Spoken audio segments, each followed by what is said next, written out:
So here we go. We're 5, 4, 3, 2, 1, and we're recording. I can say we're live, right? Can I say live? It sounds cool. We're live on the Nobody's Famous podcast. Look, we have graphics. I can't believe this. We have graphics with I don't know what to call this. But this is a step up, so I don't know what people are expecting in the next episode. They're like, okay, do you need to have like backup dancers and singers and all that kind of stuff, and a jingle. And a jingle. Yes, exactly. We need a jingle, man. Where's that music, Alex? So I want to introduce the first guest that I officially do not know anything about. I've never had a conversation with this person, never. So it's my pleasure to introduce Mr. Bruno Vitanza. Oh, thank you. Thank you. It's a pleasure to have you, and thank you for inviting us. You know, to do the show. Thank you. For me, this is an honor for me. You know. What? It's an honor for him. Of course. No. Last time I was on TV, you know, it was in the middle of this big production movie, and then I wake up. So. Okay. Yeah. I was just about to say. It's like last time I was on TV. Again, all our guests are so casual, you know. Last time I was on TV, yeah. But then he fixed it. He's like, and then I woke up. Yeah. Thank you. Well, that's great, man. It's great to have you. And I'm just gonna jump right in here, you know, and go for it. Shoot. maybe you can start by speaking some Spanish so we can hear that amazing radio voice that you have. Oh, Spanish on the radio voice. Okay.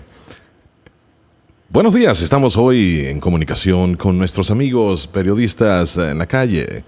El tráfico está un poco pesado, pero todo está calmado. Oh, this is amazing. This is amazing. I think we should just do this show in Spanish, you know?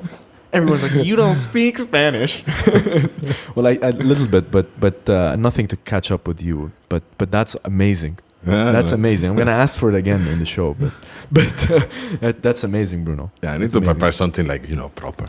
Yeah, no, but that was good. That's good. Mucho tráfico. It's very good. It doesn't make any sense what I said. That's all. No, it made sense. But that's great, Bruno. Maybe we should start off by tell us where you're from, and just what is your skill set? What's your career like? Just really quickly, and then I can. All right. So we do the short version. Yes, let's do the short version. Yeah, there's a long version. Yeah, then you have to change the name of the channel to, a very long subject. So, Bruno and his dreams. Yeah. Well, I can say, to make it simple, my mother is Venezuelan, my father is Italian. I got married in England to a Polish girl, and I'm going to have a baby girl in UAE. Oh. So. Beautiful. Multicultural. Exactly. There's like 10 nationalities in there. Yeah. And I got some Lebanese, actually. Really? Yeah, my grandmother was... The point is like, I got some... What's you again? You are Lebanese? So, what are you? Okay, my grandmother was Lebanese. Oh, really? And my grandfather was British. So, yeah, it's a lot. Okay, so we're like brothers now. Exactly. Yeah, that's how all Lebanese are. You are Lebanese? I am Lebanese. Brother. Nice. Well, that's an amazing mix. Yeah. It's an amazing mix. That's when about nationalities. Now, when it comes to the other question, the skill sets, I don't like to say a jack of all trades, but I know a little bit of a lot of stuff. Okay. That's the TM by the producer. TM. Yeah. I know a little bit on a lot of stuff. TM. Yeah. Nice. So yeah, that's pretty much it. I mean, how did I go to that? My grandma was an artist. She was a painter and a sculptor. My father was a musician. He's an architect.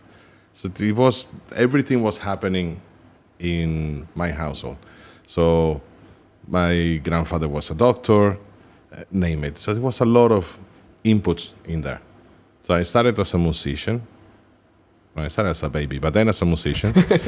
And, early age, I was playing the piano. Then after that, I end up pick up on other things in audio, for example.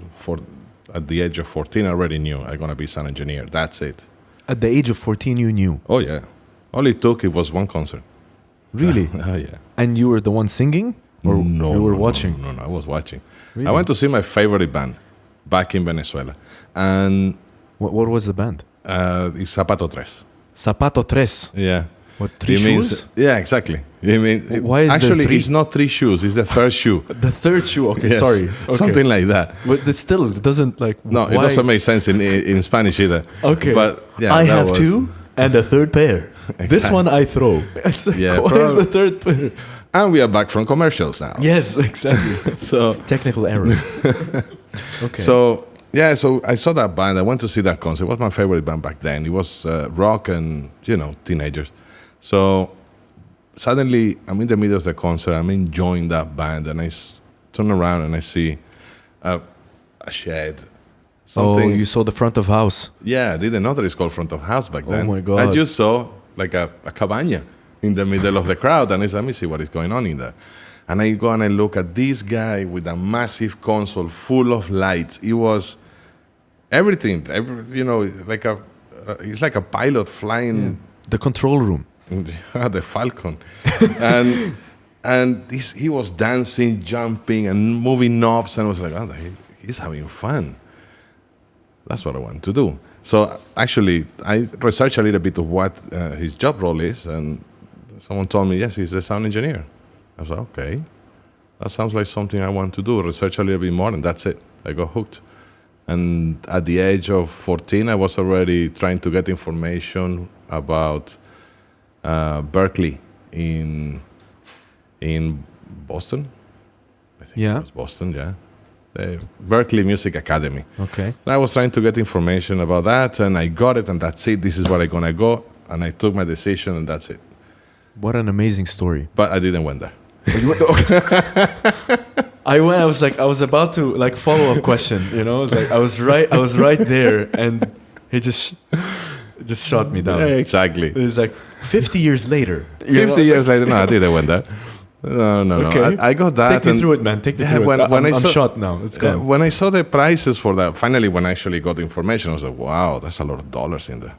So then I started to look for other options. I studied electronic engineering.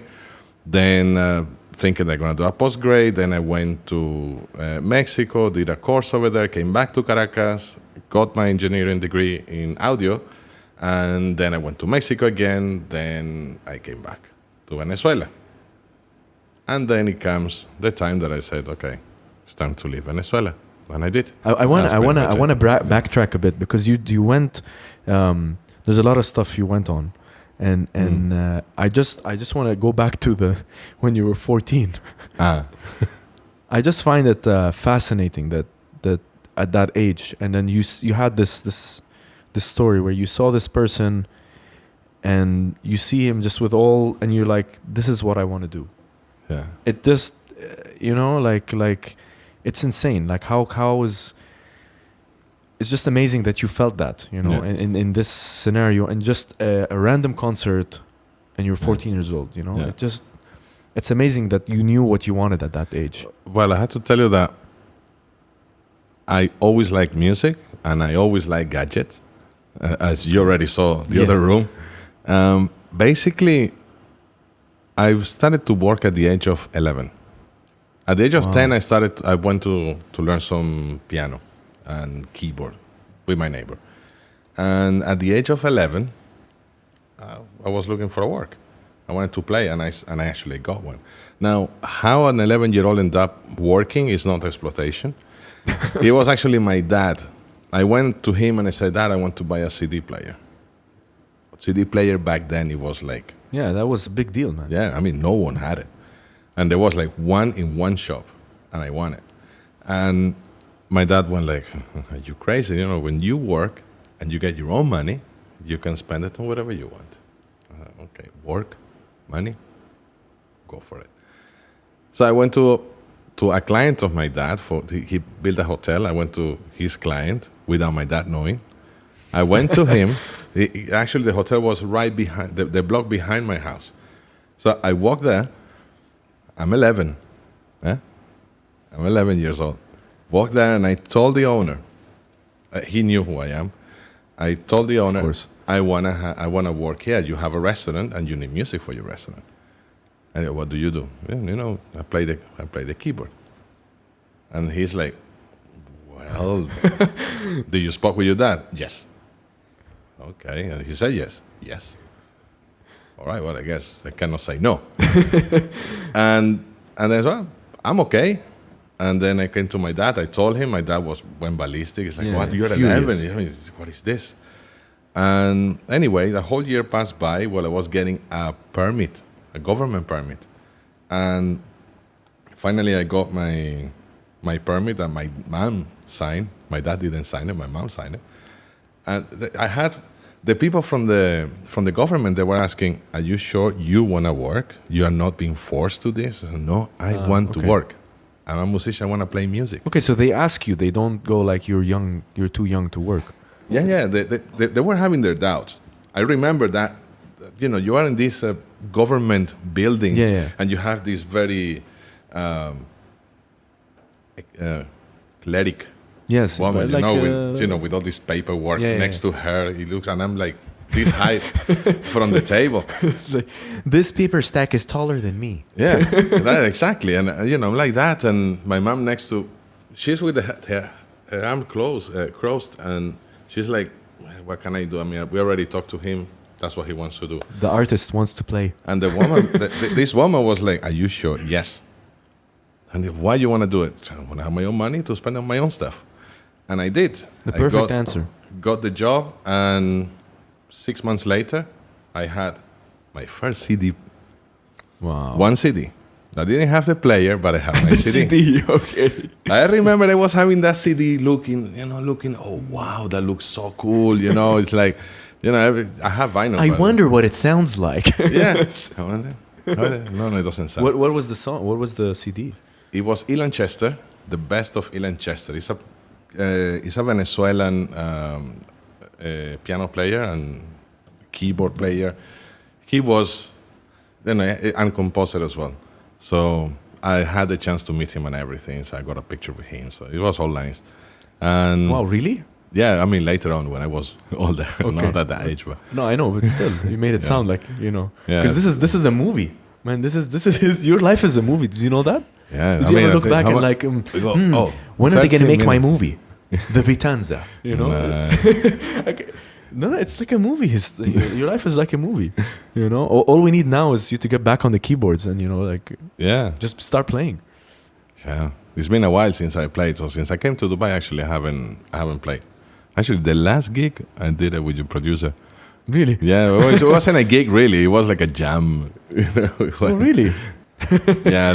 I mean, to make it short, the whole thing is my father actually pushed me to get my own stuff. He never bought me a cable. I mean, once I started to work, I bought my first keyboard, and I started to buy equipment for it. I started to buy speakers because I didn't want to ask anybody for speakers, so I bought a couple of speakers, and then I bought a couple of subs because now, I miss the subs. And people started to ask for to rent them.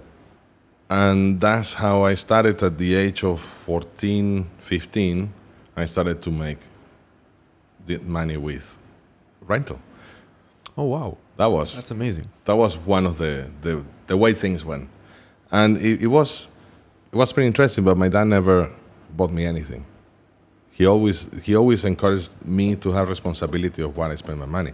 Now he paid for my studies, which were very expensive, sent me to the best schools in town, everything. So I cannot say that I didn't need absolutely anything, but he allowed me to really take care of what I wanted. There was actually a kid that wanted to. He wanted to play. They wanted to play something we call cuatro, which is a small version of a guitar. It's a 4-string? Yeah, okay. 4-string, and it's a little bit bigger than an ukulele. Okay. The kid asked for that, and what he got? A studio. A studio. Not joking, he got a studio. Okay. And then what happened with that? He lost interest. So, and that was an example that, if you get things easy, you really won't appreciate it. And I wish you could drop the mic, but he can't. Because that's a mic drop right there. Can I drop the... But I don't mean to interrupt you, but I just want to put some pretext for me is that I can't say the same. It's not the same for me. Yeah. It wasn't. I never had that kind of experience, at least when I was young. Yeah. So I can't. Let's say I can't relate that way. It wasn't the same for me. But once you're adult, you start to you realize, what you had when you grow up. Yes. But then you appreciate it later on in your life anyway. Unless you're really, really spoiled, like, you crash your Lamborghini, okay, here's another one. Here's another one, yeah. Okay, that's like another level of spoiling. But although, receiving a studio for a present, that's amazing. But, it's as close as you get to the Lamborghini. Yeah. But it is, but you get the appreciation for that later on anyway. That is such a good point. It just, I'm trying to contrast it with, I can only speak for myself. Like when I grew up, it was not the same. It's just, it has a lot to do with me being the only child. But again, it wasn't. I don't know. It was just it's different. And Arab parents, they'll smother you. It's a little bit different. But it's interesting the way you told the story and how you close it off at the end and just saying, that. It needs a lot of editing anyway because I elongated that story. No. That's a really good way how you ended it. Really, that just when you really work for something, if you get it easy, then the proof is the guy how he lost interest. So yeah, totally. It's and like that, many things with other friends as well, and actually out of everyone that went to study audio. Today, I'm the only one that's still in the industry. From your friends? Yeah, from my friends. Mm-hmm. So, one became an architect, the other went up in a restaurant, the other guys, they are on something else, one is a singer. So they kind of, maybe they are somehow on the event industry, but they are not in front of a mixing desk anymore. And yeah, it's sad. Sad because there were talented people. But I guess life takes you to, it offers you different things, Definitely. And these are all of your friends, they're all in Venezuela? They were all from Venezuela? No. They're all from Venezuela, but they are one is in Australia, the other one is in the States, one in Miami, and, they're all over the place. Okay. Everybody left. And most of my friends as well left, and most of my family already left Venezuela, for the same reasons for what is happening there. It was a beautiful place, but, if you... I cannot tell you anything about what's going on there. That would be a completely different. Yes, and you need the whole season. That's another podcast. Yeah, and that's a whole season just to explain what's going on there. Whole season. Yeah, okay, I like it. So it's crazy. Yeah, no, I understand. But that's pretty much what it is. There is something that I want to ask you, because you mentioned that. I have so many questions in my head now, but there's one question I want to ask you, which is because you mentioned that you were Lebanese, and Alex was telling me something earlier about you, and he was saying that you were, which is still fascinating to me to know now, is that you were a one-man show at one point. Oh yes. Okay. Yeah. See, that's why you're Lebanese. Like now I got the link, because he was like, he was did you know he was a one-man show? And then Bruno was like, did you know I was Lebanese? I was like, oh, that's why. That's how it works. That's why. Okay. He can't be Venezuelan pure, and he's a one-man. No, it doesn't work that way. You have to have. There's some Lebanese. There has to be something glitch, like a monkey wrench thrown in there. Yeah, it's already like 1/18 of something like that, like 5%, maybe. But the thing is, when I started in the restaurant at the age of 12, I started. Are you getting younger in age? No. I started at 11. I was asking for a job. At 11, I already was asking for a work. At 11, at 12, I got the job. I knew 4 songs. and I had to do 3 sets, 3 days a Wow. week. Wait, so you were the one-man show at 12 years old? Oh yeah, no, not That's one man not- show. I wasn't singing or anything. I had Okay, because that 2 sounds like a keyboards. one-boy show. That's not one-man show. One boy show. Yeah, It's a one-boy show. I had actually 12 years old. What do you mean one-man show? It's a one boy. It's only... Yeah, one kid. It's a one-kid show. Yeah, I'm sure there is a Uno picture zapato. some- It's just one. No, it's no lo tres. I was skinny I was like a, a really, really skinny boy back then. And believe it or not, I was skinny, yeah. And I had actually this same keyboard, this one here. The same one. The same, not exactly this one. Oh, I I know, bought it I after mean, because, yeah. I missed it. Memory. And I had 2 keyboards over there, and I only knew 4 songs. Now, how you guys say, how can I do 4 songs? With 4 songs, how can I do 3 days a week, 3 sets of 45 minutes? That was something. As soon as I got the job, I was like with my teacher. He's like, I need another song, and he was like teaching me as much as he could, many songs. But obviously, the first few weeks, I was doing the first song like very long because it was live. So very Yeah, you long, can- and then improvise a little bit, and repeat the phrase, go back to the chorus, repeat the very long song, then do a little bit of this one, then I jump and I do this one with that one. So I was doing like 2 songs on every set. I can't believe actually got away with that, but I did, and very fast I started to accumulate new songs, and at the age of 17. I was a minor. I wasn't allowed to go on bars, but because I had a permit, I could. Because as long as I don't drink, I could be in a bar. All right. So I found a singer, a good-looking singer. I didn't sing. A good-looking singer. And I was, the guy in the keyboard, the woman was singing with me, and everything was going fine. And eventually I started to do chorus, and eventually I started to sing my own songs. And eventually it started, people just wanted to pay for one musician. I was like, okay, I don't want to send her with backing tracks. I go myself. And I was playing and singing. Then they wanted, no, but we need something in between the sets. Okay, now I started to do DJ. So I was playing the piano and DJ at the same time. It was Man, I'm telling you, Lebanese helped you out there a lot. I'm sure.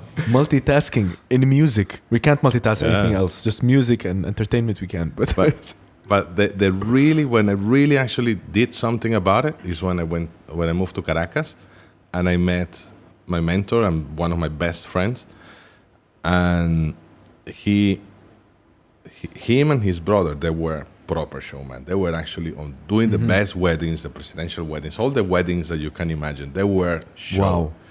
And I learned from them. This is how I need to run it. And I was doing weddings and parties and corporate nights and all these things from 12-piece band, like probably twice, but mostly like 6-piece band. That was the most of it, all the way to solo. And I have to say that was one of the best times of my life. I really enjoyed that. Wow. It was incredible. Don't you feel the pressure when you I don't know, I guess when you've done it so many times it becomes normal, but don't you feel like so you were in a 12-piece and then 6-piece and then by yourself? Yeah. I mean it depends of the budget. They were saying, okay, listen, we go budget for 4, okay, 4. You go budget for they want something, a big stage and stuff, okay, we go 12. But the regular stuff, it was about 3, 4. But a lot of time it happened once. Yeah. One musician. And I've been on big stage just by myself. And those shows, that were some of my best memories. They were incredible. I'm trying to picture it. It was just a keyboard. And what else? What 2 else keyboards. Okay. It was 2 keyboards. 2, okay. 2 keyboards and a half. No, that's Syrian right there. Now we've moved to Syrian. Yeah. Yeah, that's 2 keyboards, DJ set, and the mixing and the console here. That was it. So that was my set. And I was with a suit, a headset microphone, lights behind me, lights in front of me. And I was just going, and imagine, I was telling... I want this video, man. I want to see this. The saddest part is that I don't have videos of it. Back then, digital cameras Yeah, didn't yeah. exist. So, and I'm going by myself. Back then, it's not that you can actually hire someone as a photographer. Yeah, you don't have any social media No, it didn't person exist. like Bruno Vitanza is going live on Insta. Now, yeah. One man show. It doesn't work that way. Now you're doing if I would be on the same position doing a wedding, I would be doing this. Taking a selfie. Of course I would. But back then I didn't. And I have like 3, 4 pictures of that time, and I'm really sad about it. Because not even that. I didn't record myself. Not even audio I have. And it sucks because now I cannot sing. Definitely. Oh, now that's with a shame. with the smoke and everything, so forget it. You cannot sing. It's gone. That's a shame. It is. Yeah. And I mean, I believe you. Somebody else might not. oh no. They go like, yeah, you used to sing? Sure. It's like, Yeah. sure. Yeah, no, That's a shame, man. and it's impressive. Some of the snippets that I remember of that time, it was, you're in the middle of your keyboards and suddenly you start to play the loop of Macarena. Ting, ting, ting, ting. And what I used to do is I go and I play the loop in the DJ, not on the keyboard. I play it on the DJ kit, loop it up, and I go to the front and I started to call everybody, on the dance floor, and I go, okay, this is what we need to do. Okay, this is what we do, rah, rah. And I was dancing La Macarena. Everybody was following my steps. You have everybody, the groom, the bride, and it's incredible. You feel really, it was something. I have to say that probably in Syria as well happened that the music business and the DJs and the bands, they act on a different way. They don't play based on a set list. I never had, this is my set. Whatever the flow, whatever's Yes, in the... you watch the floor. You see the floor and you see, okay, you gauge the audience. Okay, we have between a bunch of people, older people, mid-age, teenagers, and plenty of kids. So you're going to gauge how you're going to start your set. And that's what I was doing. And that's what I learned with my colleagues over there. I managed, thanks God, to have, to reach a good position back in Caracas during those days. Yeah. And yes, you measure it. And as soon as you see one song that is not going, or one style that is not going with the public, you switch it quickly. Everything live. There was, yes, we use sometimes some MIDI backing tracks, but it wasn't the rule. It was everything just a could filler. be everything could be changed in real time, and that was the key. And that's something that really influenced the way I am. I didn't realize, like, you just told us, you just shared with us the art of being a one-man show. Yeah, yeah. It's like, it's not an art. It's not an art. It's still like, no, but you see the part of actually gauging the crowd. Yeah. This part. Yeah. That's not easy to do. No. I don't know if you've ever gone to, any weddings recently, but it's sometimes the music isn't themed to what's happening. Yes. Right? Exactly. It's a very romantic thing, like the groom is coming to take the bride and whatever, and the song on it's like techno. We had we had that thing. It comes, and for example, when you're throwing, we have one section in the weddings over there that is you have to take the elastic band out of the leg of the bride. Yes. I guess that's pretty common. Well, in not other in places. all weddings, but yes. Not in all, but pretty common on the western side.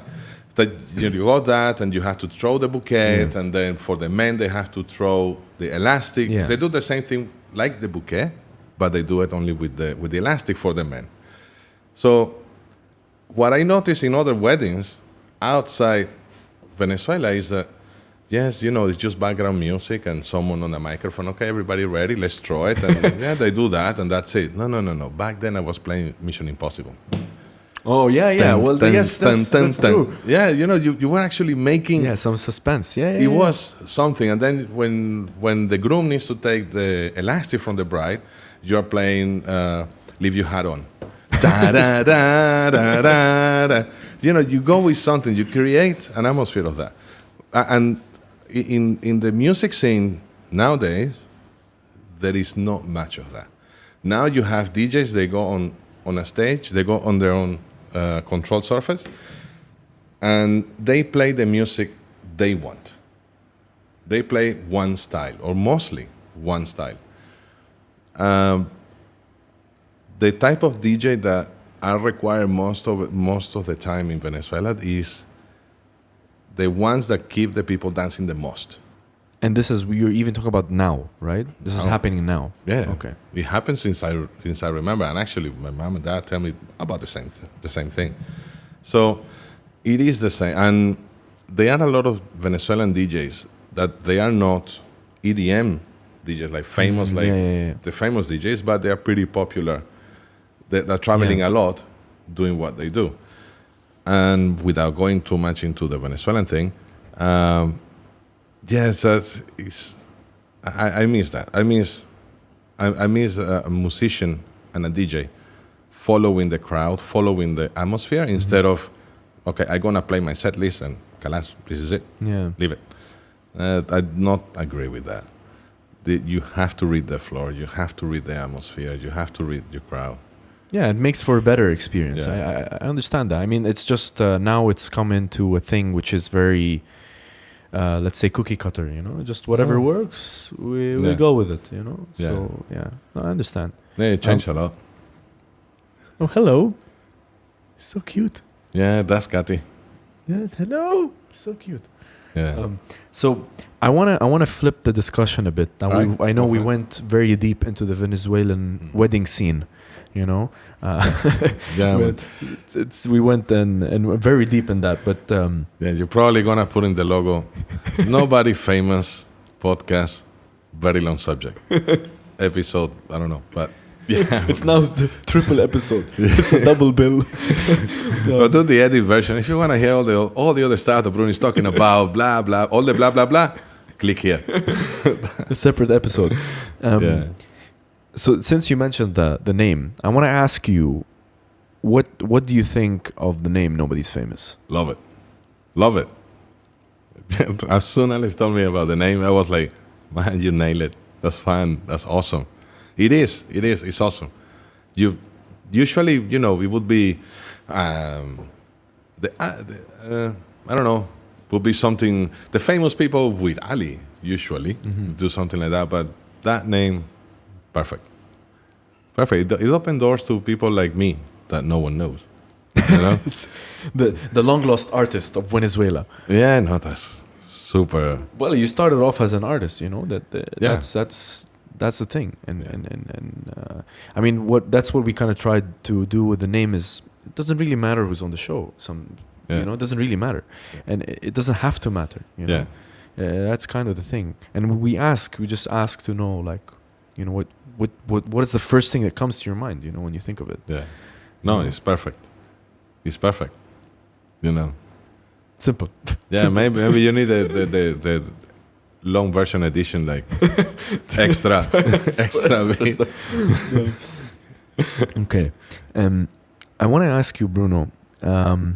I was Alex also told me to ask this question, so I'm pulling stuff out here, right? And he told me to ask you how you went to the UK. Yeah. What was the reason why you went to the UK? You see this laugh. I just went to UK to learn English. That's it? That's it. Wow. I went over there. I said, I'm going to go for 3 months. I learn English, and that's it. When I arrived there, I saw my wife. And that's it. I said, why am I going to come back? I'm not coming back. And you went with no base of English at all? Nothing. I didn't speak one word.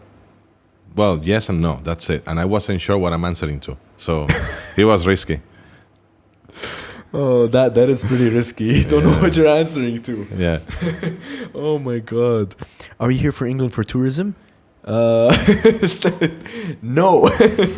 Yeah, actually, yes and no. One is Spanish already. So I only knew one word in English. Yes. That's it. I mean, obviously in high school they teach you English, but yeah, it's it's 1 day a week. If you're lucky, 2 days a week. And as soon as you finish that hour of that class, you're speaking Spanish. You walk out of there until next week that you're gonna go. Yeah, of course. Speak. Yeah. This is the table. This is the chair. That's it. That's all you're gonna learn. So yeah, over there I had to learn. And my first job actually, it was in a bar in UK, because I was sick of staying at home on a course and I wasn't really getting anything. I hadn't. It was. I felt that it was. I was learning really slowly. I went to a place called Slogan Letters, and What is it called? Slogan Letters. Slogan lettuce? Slug. Yeah, the slug, the slimy slug. Slug. Slug. Slug. Yeah. Slug, okay. Yeah, the slug. And lettuce? The snail and lettuce. Yeah. It's That doesn't sound appealing at all. No, they eat lettuce. That's why they. With that's why slug? No, the slugs. Oh, Yeah. okay. It's like So it's French, like okay, because it just sounds. I thought it was like the slime from the sewer, because he was like slug. That's what I thought you were saying. Okay, that doesn't sound appealing. That's why I was like slug and lettuce. I'm like, what? Yeah.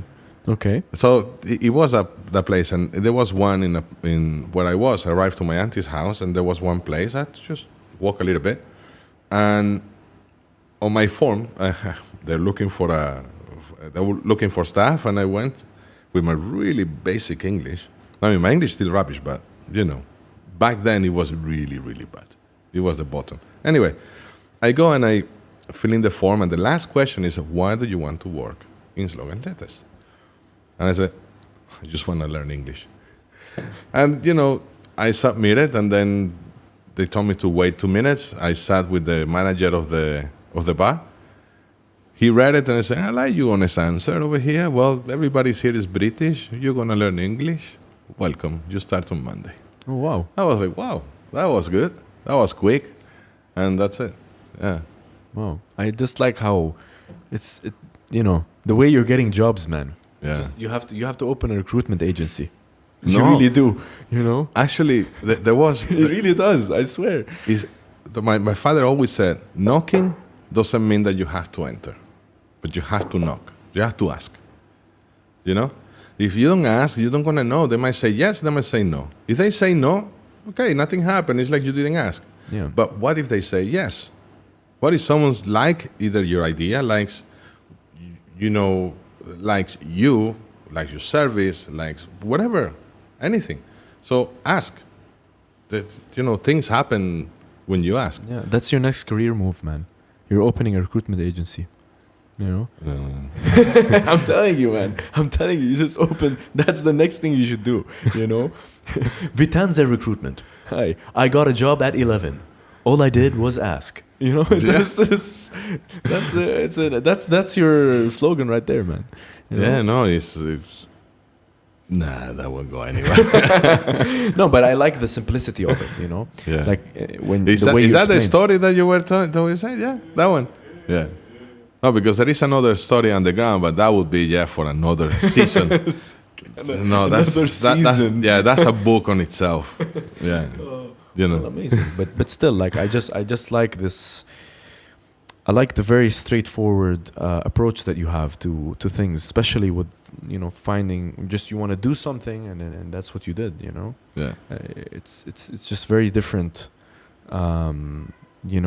Like for example, I'd like probably plan a few things before and I have to think, and what if it doesn't happen, what I have to do, so I just like the simplicity of being straightforward in it. You know? No, I have to say I procrastinate a lot. I just learned that word because I was trying to find out why I'm wasting so much time. But procrastination. Crazy, eh? And I do weird things. It's not that I want to do something and I just focus into it.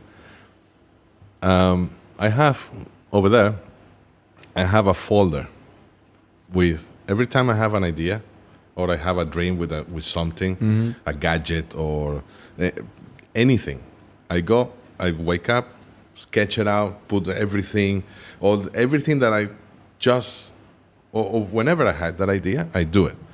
And folder and put it in the folder. They got plenty of stuff over there.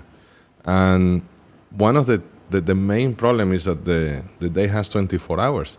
You cannot do all your ideas at the same time. So you have to do one at a time, maybe two, but that's it. So you saw the laser thing, you saw I got the company. So everything is going at the same time. And this is only two things. I go more. Yes. But Yes. like, I cannot, ooh, sorry, Mr. Sound Engineer. No, but that's I would love to though. yeah. I mean, that's amazing though that you're still writing those things down. I do that sometimes, but yeah, you know, it's different to just write something down and you never act on it. Yeah. You know, you have to be acting on these things Yeah. if you really want to do them. But you sounded like Da Vinci, man. No. You sound like Da Vinci. I dream of something, I write it down. You know, not many hours in the day. What to do?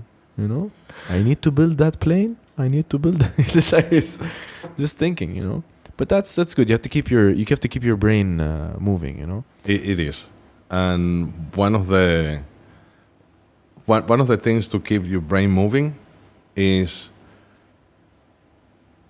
every time you have those ideas and you have something that you really want to do. At that point, people think, "What do you want to do?" I mean, if you tell someone those ideas that you're having, people don't gonna have the same interest that you had or the excitement that you had when that came to your head. When you thought of it, yeah. Exactly. So just put it on a paper, because I promise you, you're gonna think, I had an idea, something related to that, and it's never gonna come to your head. So it's worth it from time to time revisit these things.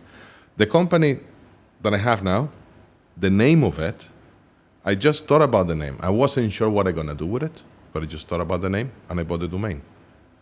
Amazing. And I had it for 2 years before we actually went and conceived the company. And like that, I had like 100 domains. So things like that, you have to get it on. And you cannot do it by yourself. Forget it. Same thing as this podcast, you know, one, make it happen. Same happened with my company. All the business that I had before I came to UAE, it was the same way. It was with someone. You know, by yourself, if you are not Elon Musk, then you have to have, you know, to have a partner. Yeah, someone that is when you don't feel up to the task, or you feel low, They push you. come on, let's go for it. That's the only way, and it worked. It worked. So, you know, have all these things. It's not. I wish it could be that easy. Like, I got an idea. I'm gonna make it happen. No, it's I'll be really honest with you. hard. That's Alex to me. You know, he was. You know, I'll be like, yeah, no, I can't do this today. He's like, Let's do it. let's do it. Yeah. You know, let's make it happen. I mean, Yeah. that's you know. There is something else.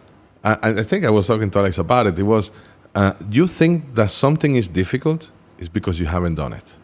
Once you do it, it just wasn't that Yeah, difficult. that's insane. I promise you know, this meeting, yes, it was all planned, like all of a sudden, and you know, you are like, okay, you know, you have to go to Abu Dhabi. And all the, you know, everybody's thinking like, you know, but now that it's happening. And as soon as we say goodbye to our audience, to your audience, then that's it. It's done, finished. And you're going to say, well, it wasn't that much of a problem. It's done. Yeah. You know?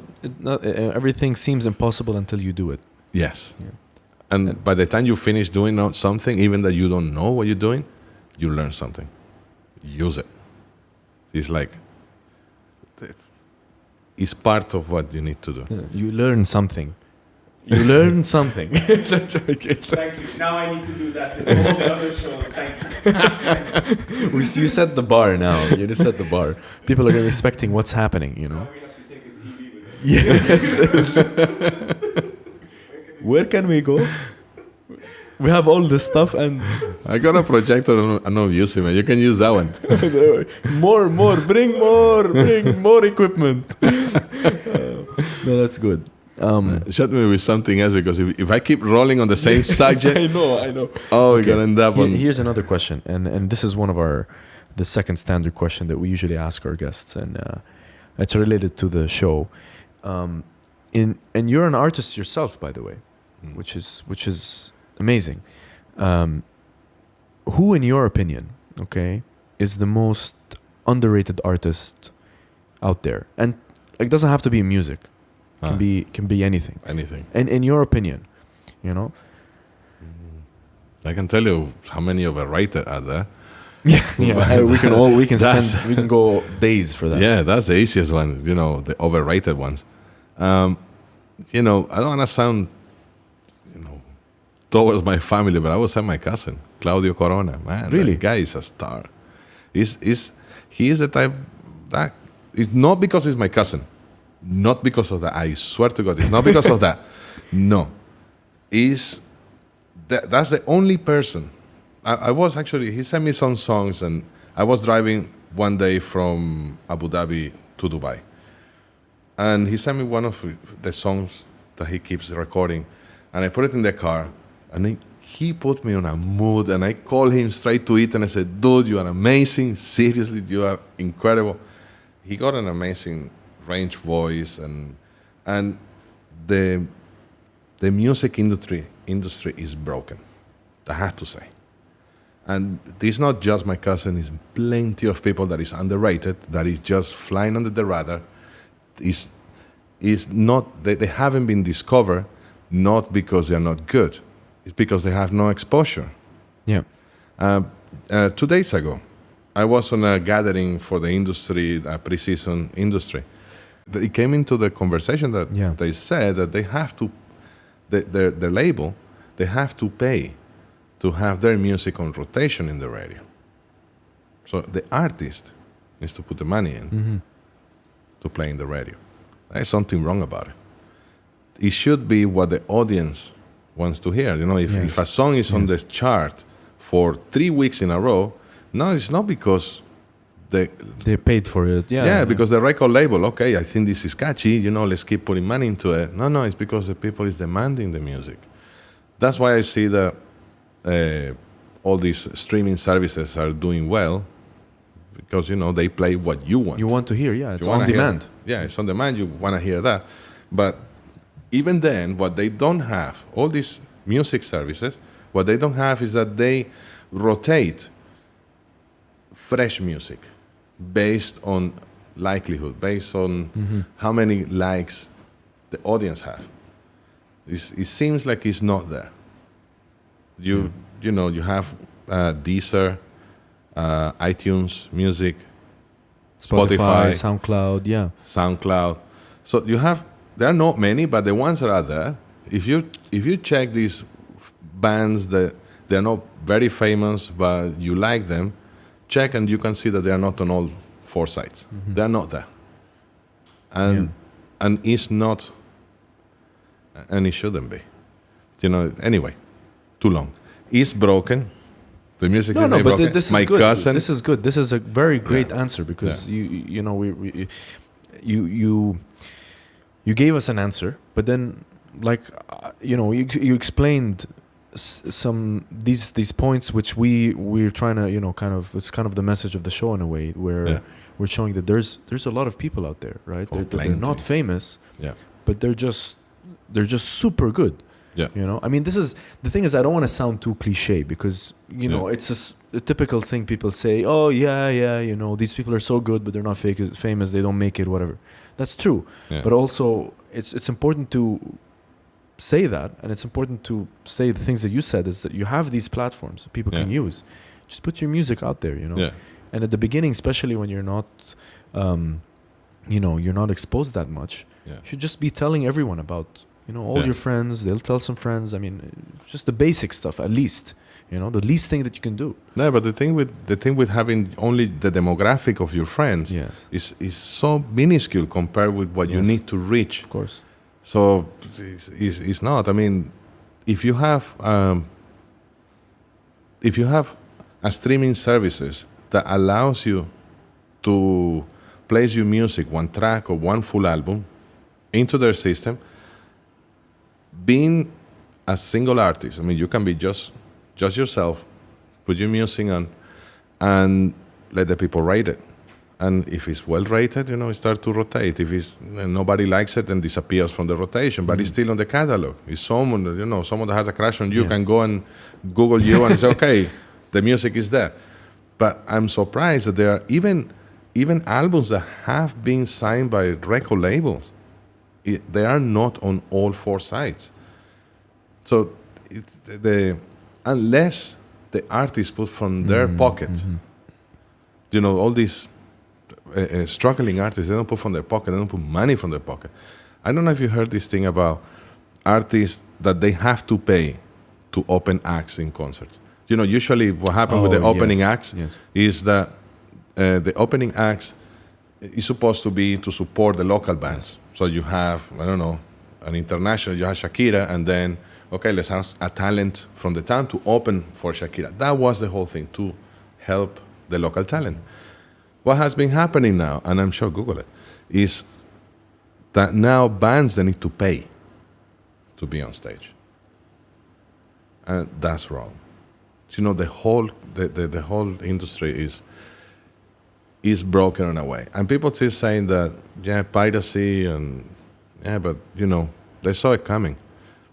Yeah, I mean, yeah, that's like that. I think that's another that's another discussion.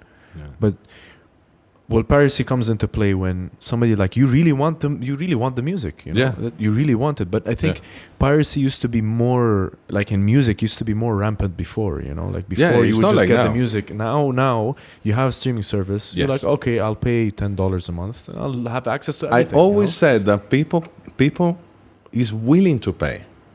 Everybody.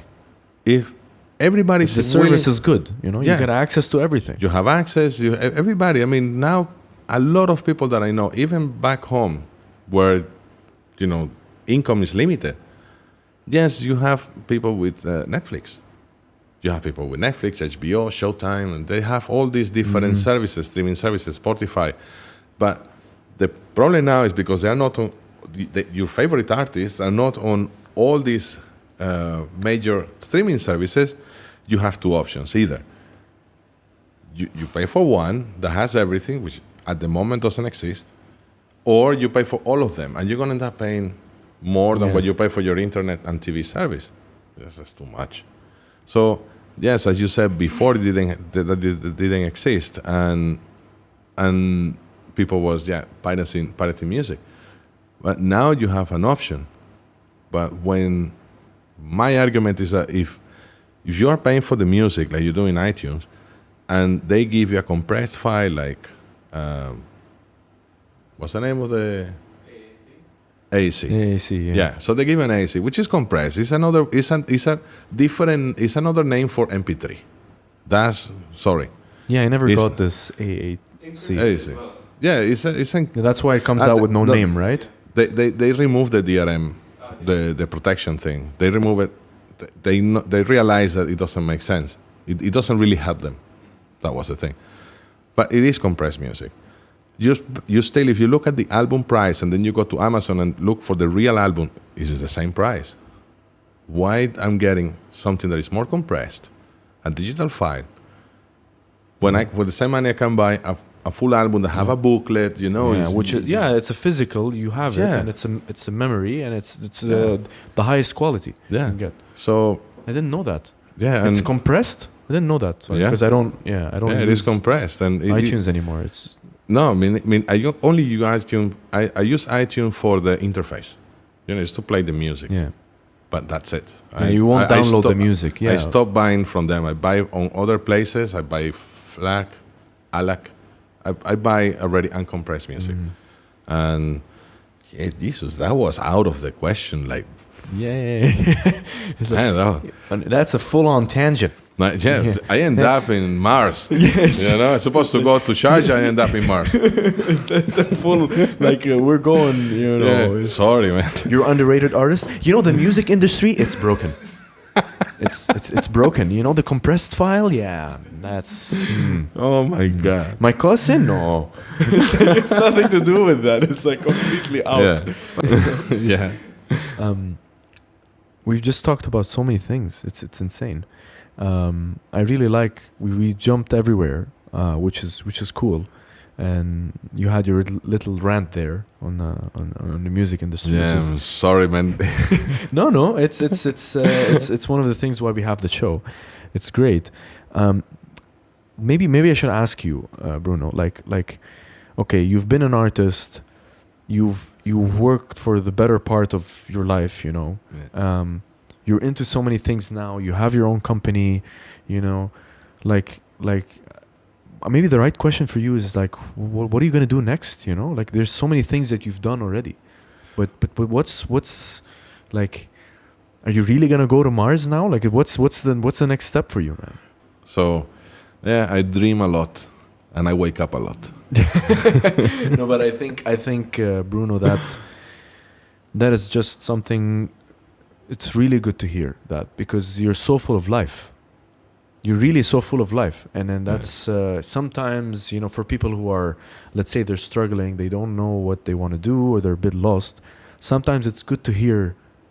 Yeah. Good to hear a different side, to say, you know, like, no, there is time to do things. There is you know, if there's something you really want to do, there is time for that. Yeah. You know, and always keep moving and being so full of life like yourself. It's just, it is inspiring. I'm telling you, man. Like it is. You Thank should. you. You know that. I'm not telling you something new, but still, thank it's just you. something that is. No, it's not that I know. I like to hear those things again. Motivation is key. Yeah, you know, definitely need. Sometimes I need friends that tells me that stuff, because I forget. I forget that I still got things to do. Yeah, well, we all forget. Yeah. That's. And you need someone to tell you that. Yeah. It doesn't matter if you know it. You need someone to tell you, come on, man, you can do it. Yeah. And you deep inside you, you know you can do it. But you just need someone else to tell you that you can do it, and give you a good slap and move, go. That is true. You just need that. And you just touch something. There's many people that don't know what they want to do with their life. And I got plenty of young people that, when I ask them, cousins, friends of friends, and I ask them, so what do you want to do? You're finishing high school. What do you want to do? I don't know. They are finishing college and they don't have a plan after that. So what you want to do? There is anything that you're passionate about? Yeah, I'm vegan. No. That's I'm a vegan? lifestyle. Yeah. There is people that, you know, because they're vegan, they think that everything surrounds about it. No. That's a lifestyle. It's something that you're really passionate about. I never thought that would be like I'm vegan. yeah. What's your plan for after college? Where are you going? Vegan. I'm going vegan. That's where I'm going. No, you're not. It's like, no, you're not. Yeah, no, I heard that about millennials. You know, that they don't have one thing. Come on, you're not that young. I'm 25. How old are you? That's under the table. I like it. That's good. I mean, you're definitely not young at heart. That's for sure. I think this show proved that. That is for sure. But no, I am a millennial, and I can say that. You know, I'm like that.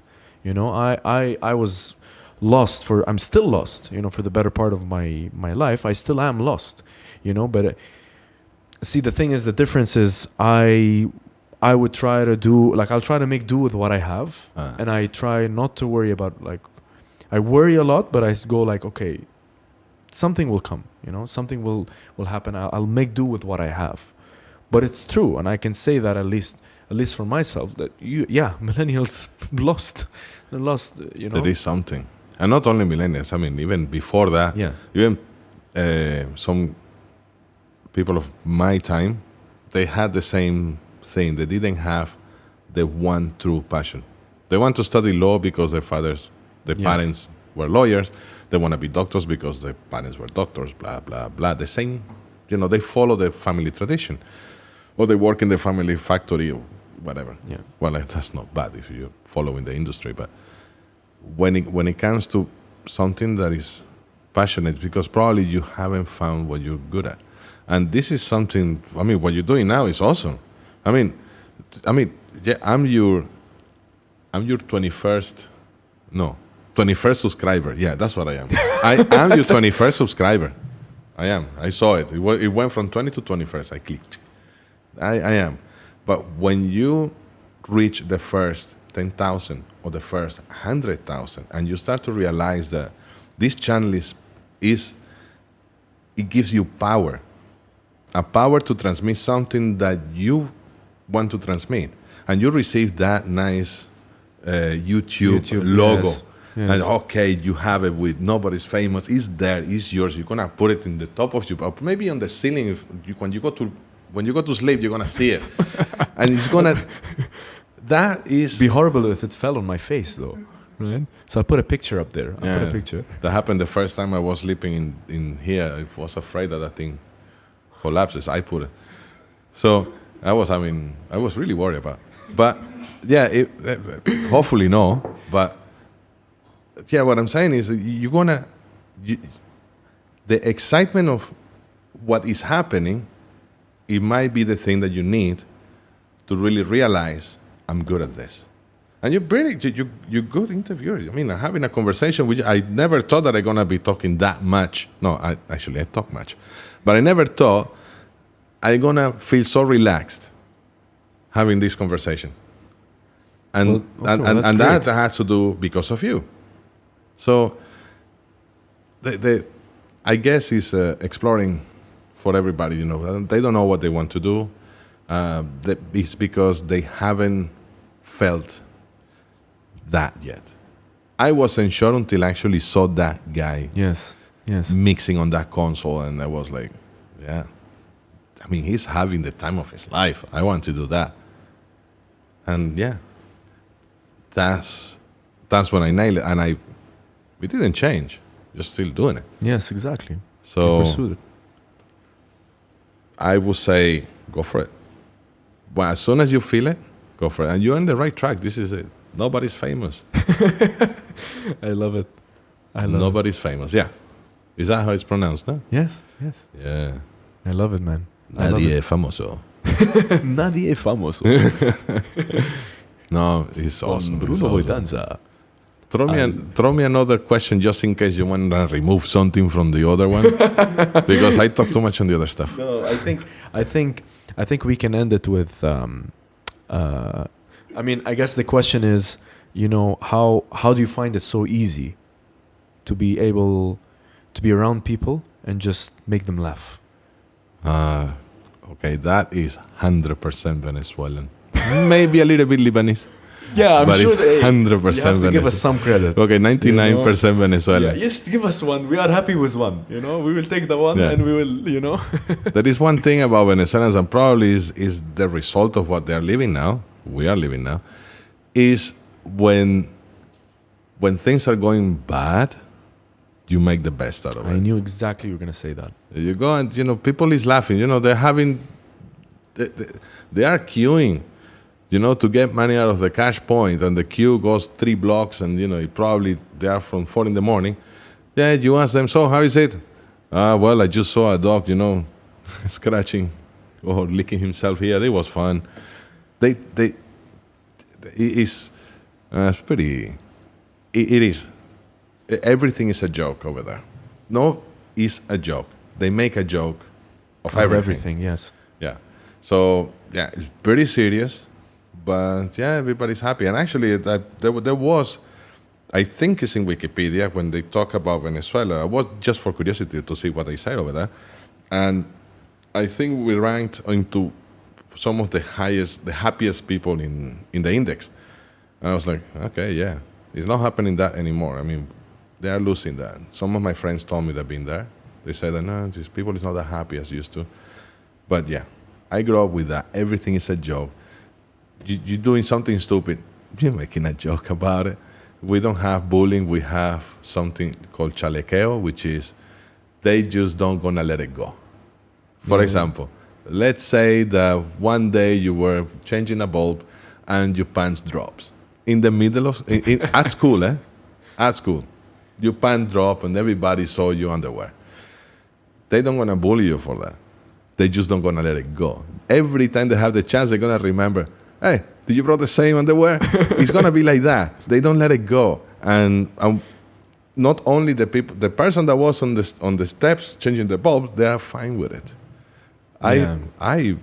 How do you say you broke a fart? I did Break wind? Broke wind. Yeah. I broke wind in high school doing some exercise in front of everybody. There was something weird. I don't know even if that exercise exists. That you are facing down and doing this backwards. The sit-ups. Yeah, no sit-ups. It's like doing abdominals, but with your back, Okay. the other way around. So you're staying, you're doing this thing, and someone is holding your legs. So and it was one of the girls holding my legs, you know, and I'm doing this, and suddenly one came off. That was on third year in high school. Today we still have a group, a chat group, and they keep reminding that. No. Yeah, and I'm fine with it. You know, I laughed, everybody laughed. They make jokes. It's how it is. We make fun of it. There was another thing as well that my wife, I think my wife told you. The one thing that motivates me is tell me that I cannot do it. Yes, I love this quote that she said about you. It was that, no? Is basically when I was in UK and I was doing wedding photography, I was at the same time watching videos about audio, watching videos about show production, a little bit about video, things about what's going on in the industry. And all of that, I learned how to do websites, all that stuff, HTML, CSS, JavaScript, all of that stuff. I think there's one more. Anyway, I learned C++. Oh no, that was out of my league. Okay. But the other things you said again so casually, you've just done them. Yeah, but I learned it because first I couldn't afford a proper graphic designer. So I said, okay, I do it myself. And there was no programs to do it's amazing. Website like now that you have, applications, Wix and stuff, drag and drop. No, back then didn't exist. So you have to do your thing. And I did it. I learned Photoshop myself and all that stuff. And I wasn't sure where I going to apply all of this. I want to be sound engineer. So what is all this other stuff for? I going to use it? I don't know. But I did learn it. And turns out, the more things you know, you don't have to be an expert in web designing. You don't have to be an expert in lighting. You don't have to be an expert in rigging, an expert in video. But you need to know what it is to a certain level for people not to give you the wrong information or spot when someone is giving you the wrong information. Now, I could say, yes, about sound engineering, that's my strong part. But, knowing a lot and actually, I tell you when it came handy. When I had my job interview in UK, they gave me a full folder, a full pack of paper. They gave it to me and said, okay, this is a questionnaire, you have to fill it in. You're applying for sound engineer, so just fill in the audio part. Okay. But they gave me the full thing. Mm-hmm. I finished the audio part, I crossed the page, I flipped that page, and then there is a lighting section. Oh, okay, I know this. I answered one, I answered the second one. I'm sure there were some things that were wrong, but I answered the whole thing. Then flip the page and there's some video questions about lens ratio, what is HDMI, all these basic questions about video. Oh, I know that, and I fill in the whole thing. And then when I actually met Michael Fudge, who was the technical director at the time, and I asked him, so why did you choose me? Because I know there were other 15 candidates. Mm-hmm. So what was the reason you chose me? And I said, well, you're the only one, the only audio guy that answered all the other things. So how are we going to say no? So, you never know when it's going to come handy. And I did it. I didn't know that I know about, that I did know something about lighting. I just saw it. Just watched, And something ended up in some of my neurons. So it's full of life, man. Full of life. Oh, then I love. What is that? Jesus, 1 hour 30. All right. Is that 1 hour 30? It's 1 hour 30, man. Eve, I gotta hear. So we go to camera one. Let's wrap it up. I think we have a lot of stuff. Oh, that's amazing. Bruno, make it 45. You know the stuff that is just now. It's the challenge now. That camera's already dead. Oh. There's no wide shot after it. Oh my God. Bruno, I wanna end this by saying thank you. Oh, thank you. I really enjoyed this. Well, that makes us both really happy. It does. And I just want to say thank you for first of all for having us in your house, okay, giving us banana cake, okay, and having the cats just be part of the show. I wish they were in the shot, Yeah. but it's a pleasure, and I think you gave us a lot of things to think about, a lot of stuff, Thanks. and just the way your life is, the way it started, Yeah. and this like don't take no for an answer attitude, really. Yeah. Like it's inspiring. I thank you for being on the show. Well, my pleasure. Thank you, Lee, for everything.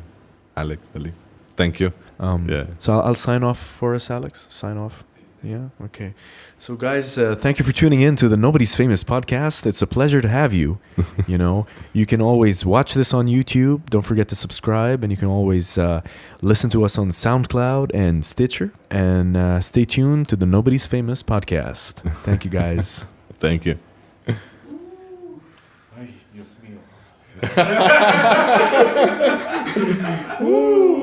We need to get that one in. Oh, my God.